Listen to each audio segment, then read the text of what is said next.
I saw this article on The Athletic today. Apparently, there's going to be a voting for the Hall of Fame. Now, these are some people that might get in: Barry Bonds, Roger Clemens in the Hall of Fame. How contemporary era ballot could be their path to enshrinement. So apparently, there's going to be about 8 players where they get to vote. They get to be voted on December 4th. December 4th for the Hall class of 2023. Here are some names that are on the list: Barry Bonds, Roger Clemens, Albert Bell, Don Mattingly, Fred McGriff, Dale Murphy, Rafael Palmeiro, and Curt Schilling. The 2 best obvious picks for me are Bonds and Clemens, but any of these guys are worthy of a vote, in my opinion. I hadn't thought about Albert Bell, honestly, and I hadn't thought about Mattingly, but for sure, Fred McGriff, Dale Murphy, Palmeiro, and Curt Schilling. So this is the way it works. A 16-member committee gets to vote today, and any candidate receiving 75% of the ballots will earn the election. And, Bonds, Clemens, and Schilling just dropped off of the regular Baseball Writers Association of America this past year. They just fell off that ballot because they had reached their 10th year on the ballot. But Bonds and Clemens both surpassed 60%. But so this is their clear path to possibly get in there. Let's see, what do we got here?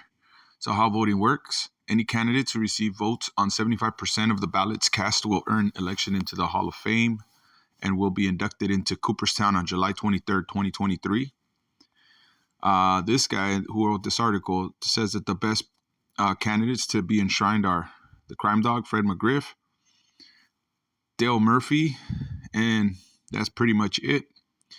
Doesn't sound like he's a Bonds or Clemens fan, but this means that they have a chance. They need at least 12 votes from these 16 people that are voting.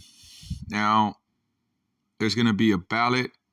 Right here it mentions that the regular Baseball Writers Association, which pretty much sucks now that I think about it, if 2 of the best players of all time went 10 years without being voted on. I mean, we got to start to ask the question, who the heck is voting?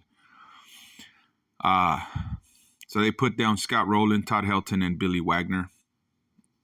Andrew Jones is somebody who should be considered. I think Gary Sheffield, who hit more than 500 home runs, is at the top of my list. Who else do we have? Who else do they mention? So they mentioned Carlos Beltran. This is his first year. I did notice that Carlos Beltran had a high WAR number, one of the highest that were on the list. But because of the sign stealing scandal, he seems to be a big part of that. And then Francisco Rodriguez, this is his first year on the ballot as well, K-Rod. And his downfall is that he is a relief pitcher. But I'm looking forward to finding out the results of today's voting.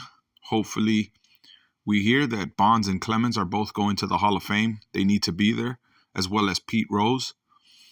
And, lately I saw a split comparison between Mike Trout's first 10 years and Andrew Jones' first 10 years. And it's amazing how Andrew Jones has not had stronger support.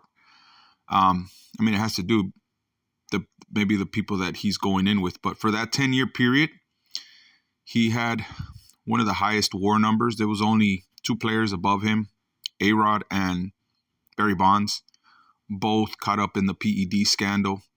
Andrew Jones never got caught up in that PED scandal, never got mentioned. So he was third in that sense. But if you take out the 2 PED scandals who are being blocked, then Andrew Jones would have had the highest B-WAR numbers. Right after him was Todd Helton, Albert Pujols, and who was the other guy? And Chipper Jones. All those 3 guys were tied behind Andrew Jones. What hurt Andrew Jones was the tail end of his career. Anyways, let's find out what happens later on today.